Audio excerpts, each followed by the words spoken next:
Hello guys, so welcome back to my YouTube channel Shivu Vlogs. My name is Shivam Tiwari, but you guys can call me Shivu. So guys, जैसा कि अभी आप देख रहे हैं हमारे साथ बैठे हुए हैं जितेंद्र चंद्रवानी सर, ये मोशन एजुकेशन में डेप्यूटी डायरेक्टर हैं. सो गाइज आज जो है हम सर का इंटरव्यू लेने आए हैं यहाँ पर. तो सबसे पहले sir thank you so much जो आप हमारे चैनल पर आए एंड अपना जो टाइम हमें दे रहे हैं उसके लिए. Thank you. तो सर सबसे पहले हम स्टार्ट करते हैं सर कि जो आपके यहाँ बैचेस चलते हैं, आपके इंस्टीट्यूट में इतने सारे बैचेस चलते हैं, तो जो स्टार फैकल्टीज रहती है तो सर वो हर एक बैच में क्या पढ़ाने जाती है, क्या हर एक बच्चों को स्टार फैकल्टीज से पढ़ने का मौका मिलता है क्या? बिल्कुल, देखो मैं आपको बताता हूँ मोशन की ये यूएसपी है. यूजुअली ये देखा जाता है कि 11th जो कि एक बच्चा का फाउंडेशन होता है वहाँ पर जूनियर फैकल्टीज पढ़ाती है, यूजुअली ऐसा मिलता है. बट मोशन ने एक यूएसपी बनाया है क्योंकि हमारे मानना है कि 11th पार्ट जो है बहुत ही स्ट्रॉन्ग पार्ट होना चाहिए. बच्चे का फाउंडेशन वही है और फाउंडेशन अगर स्ट्रॉन्ग है तो एप्लीकेशन वाला पार्ट अपने आप ही स्ट्रॉन्ग होने वाला है. तो इस बात की आप ऐसा समझ कि मोशन की एक यूएसपी है कि 11th पे भी वही फैकल्टीज पढ़ा रही है जो 13 में पढ़ा रही है या जो 12th बैच में पढ़ा रही है. तो इस बात का विशेष ध्यान रखा जाता है कि सभी बैचेस पे सीनियर फैकल्टीज ही पढ़े. और ये रीजन है कि हमने बहुत सारे बैचेस नहीं रखे. ठीक है, बहुत सारे बैचेस आपको मोशन पर नहीं मिलेंगे. ठीक है, बैचेस हमने लिमिटेड रखे हैं और इस बात को ध्यान में रख करके ही हम बैचेस ट्रेन करते हैं कि सभी बच्चों को अच्छी फैकल्टीज पढ़ाएं. एंड सर जैसे एक क्लास में सर इतने सारे बच्चे वगैरह बैठते हैं तो सर आप पर्टिकुलर किसी एक इंडिविजुअल बच्चे पे सर आप लोग कैसे क्या ध्यान दे पाते हैं सर? देखो मैं आपको ये भी बताता हूँ कि जो बैच स्ट्रेंथ है, ठीक है, उसमें भी हमने ऐसा नहीं किया है कि बैच स्ट्रेंथ को बहुत ही ओवर रखा हो. ठीक है, बैच स्ट्रेंथ भी लिमिटेड होती है, लेकिन इसके बावजूद भी हमने जो भी स्ट्रेंथ है उसमें भी इंडिविजुअल बच्चे को ट्रेस किया जाए, उसकी परफॉर्मेंस को हमेशा ट्रेस करके उसको मॉनिटर किया जाए. इसके लिए पूरी एकेडमिक टीम है यहाँ पर और वो एकेडमिक टीम रिजल्ट के अकॉर्डिंग एनालिसिस करती है. एनालिसिस करके हम बच्चों को 3 कैटेगरी में डिवाइड करते हैं और कैटेगरी के अकॉर्डिंग बच्चों की जो रिक्वायरमेंट है उस रिक्वायरमेंट के अकॉर्डिंग फिर उस बच्चे को सपोर्ट किया जाता है. ठीक है, क्योंकि देखो ऐसा मानना है कि हर बच्चे को अपने उस लेवल से पुश करना है जहाँ पर वो एग्जिस्ट कर रहा है. ठीक है भाई, हमारा टारगेट है कि जब तक बच्चे का नीट में 720 आउट ऑफ 780 नहीं आ रहा है तब तक हमें उसे पुश कर रहे हैं. ठीक है, और जिस बच्चे का मार्क्स कम आ रहा है उसे भी उस लेवल से पुश करना है, जिसका ज्यादा आ रहा है उसको भी 720 तक ले जाना है. तो कैटेगरी वाइज फिर बच्चों की रिक्वायरमेंट के अकॉर्डिंग हम उन बच्चों को पुश करते हैं. तो उसके लिए पूरी एक एकेडमिक टीम है. ठीक है, जो जिसका केवल और केवल यही फंक्शन होता है, यही काम होता है कि हर बच्चे को उसकी रिक्वायरमेंट के अकॉर्डिंग, उसकी नीड के according motion education system support करे. Okay sir. एंड सर जो नीट में जो आपकी कोचिंग इंस्टीट्यूट है सर उसका कितना क्या परसेंटेज है सर, मतलब पासिंग स्टूडेंट्स का कितना क्या परसेंटेज है? देखो मैं आपको बताता हूँ, ये बताकर मुझे बहुत ही खुशी हो रही है, प्राउड फीलिंग मोमेंट है मेरे लिए अभी इस टाइम पर ये कि नीट में मोशन से क्वालिफाई करने वाले स्टूडेंट का जो परसेंटेज है वो 93% है. 93% क्वालिफाइंग स्टूडेंट है. ठीक है, जो नीट में क्वालिफाई किया है. ठीक है, और इसमें से बहुत सारे स्टूडेंट हैं जिनको एमबीबीएस, बीडीएस और वेरियस जो मेडिकल स्ट्रीम्स हैं उसमें बच्चों को एडमिशन मिला है. ये तो सर काफी हाई परसेंटेज है. ऑफ कोर्स मोशन तो इस बात को बहुत प्राउडली अपने हर एडवर्टीजमेंट में और हर जगह पर इसको अनाउंस करता है कि we are the best in percentage selection ratio.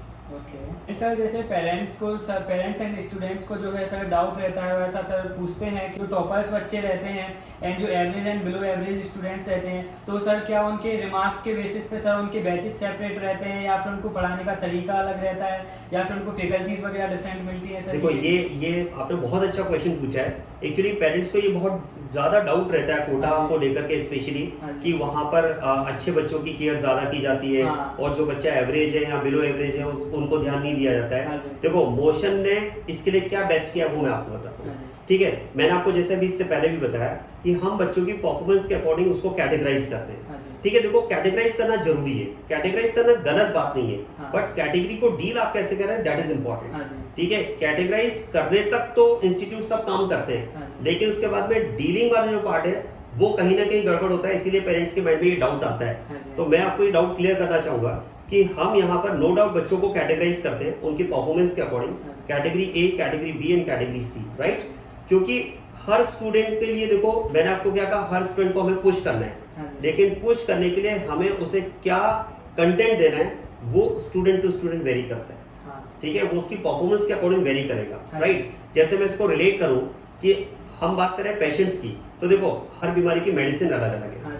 तो हमारा ये मानना है कि मेडिसिन आपको बीमारी के अकॉर्डिंग देनी पड़ेगी, हाँ। लेकिन मेडिसिन देने वाला जो डॉक्टर है वो कॉमन होना वो चाहिए। कॉमन होना चाहिए। तो वो एक अच्छी बात यहाँ पर है हाँ। कि फैकल्टीज जो डील कर रही हैं वो तीनों कैटेगरी में कॉमन फैकल्टी डील करेंगी, हाँ। Whether is it category A, category B और कैटेगरी सी। हाँ जी। हमारा ये मानना है कि अगर अच्छे बच्चे को सीनियर फैकल्टी मिलना चाहिए तो एवरेज बच्चे को भी सीनियर फैकल्टी मिलनी चाहिए, क्योंकि एक सीनियर फैकल्टी को पता होता है कि बच्चे को उस लेवल से कैसे पुश करना है। तो कैटेगरी वाइज बच्चे को क्या मटेरियल रिक्वायर्ड है वो हम उसके अकॉर्डिंग प्रोवाइड करते हाँ हैं। जी। लेकिन मैं फिर इस बात को रिपीट करूंगा, डॉक्टर्स सब कॉमन है, हाँ। मतलब टीचर्स कॉमन है, ठीक है, चाहे कैटेगरी ए हो, कैटेगरी बी और कैटेगरी सी हो, टीचर्स कॉमन रहेंगे, ठीक है। अगर सीनियर फैकल्टीज कैटेगरी ए को डील कर रही है तो वही senior faculty same pool of faculties will deal category B and category C. हाँ जी। एंड सर जो हिंदी मीडियम वाले स्टूडेंट्स हैं सर, उसके लिए जो आपकी कोचिंग इंस्टीट्यूट है सर, वो क्या स्पेशल कर रही है? बहुत बढ़िया क्वेश्चन आपने पूछा है। हमने इसी साल मोशन एजुकेशन सिस्टम ने एक प्रोग्राम चलाया, प्रयास प्रोग्राम करके। हाँ जी। क्योंकि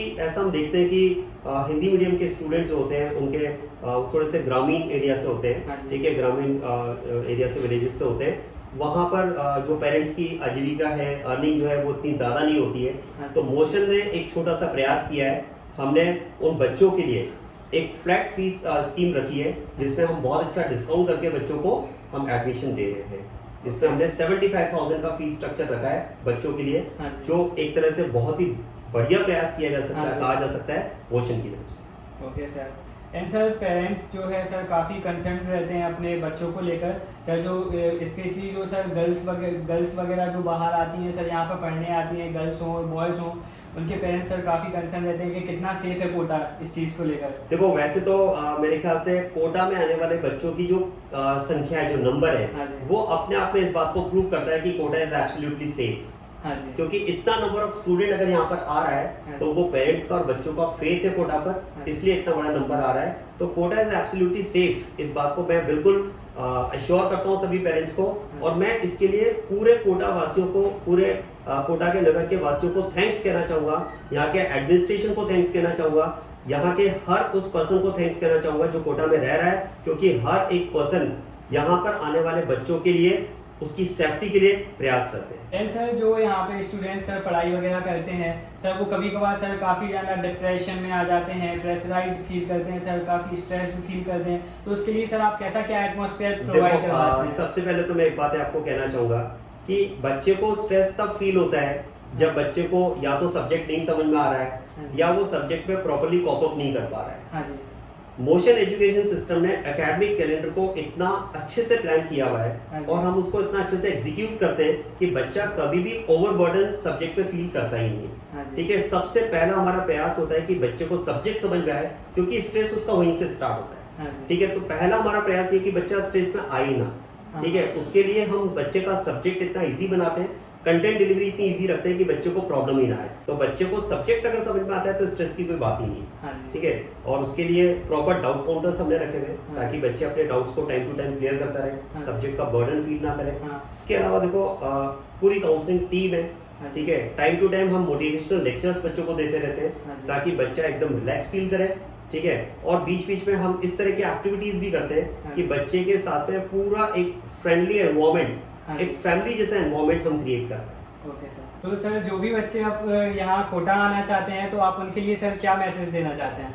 बस मैं एक ही मैसेज देना चाहूंगा कि कोटा को जैसा कि शिक्षा की काशी कहा गया हाँ है, जी। बस उस काशी में हम सभी कोटावासी आपका स्वागत करते हैं। आप आइए और अपने सपनों को साकार करने के लिए हम और आप मिलकर के मेहनत करेंगे।